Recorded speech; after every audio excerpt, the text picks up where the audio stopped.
Labs vai slikts pieskāriens? Kā atšķirt? Pagājušajā gadā vismaz 1000 bērnu ziņoja, ka pret viņiem ir bijusi vardarbība. Par to liecina Bērnu aizsardzības centra uzticības tālruņa statistika. Šovasar kāds vīrietis ir apsūdzēts par to, ka veica daudzus sliktus pieskārienus savai nepilngadīgajai māsai. Meitene nezināja, kas ar viņu notiek. Vai tu zini, kas ir labs un slikts pieskāriens? Labs pieskāriens ir tāds, kas liek tev justies droši un mīļi, piemēram, apskāviens no mammas.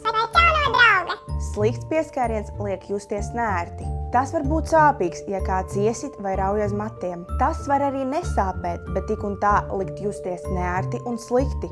Piemēram, ja kāds vēlas pieskarties tava ķermeņa privātajām zonām. Biksīšu likums māca, tās ķermeņa vietas, ko sedz apakšveļa, ir tavas privātās zonas. Ja tu par kādiem pieskārieniem jūties slikti, bet tev tos liek turēt noslēpumā, labāk par to pastāsti kādam sev zināmam pieaugušajam. Vai zvani un raksti bērnu uzticības tālrunim 116 111. Un atceries, pat ja tas ir pazīstams cilvēks, tev ir tiesības pateikt nē!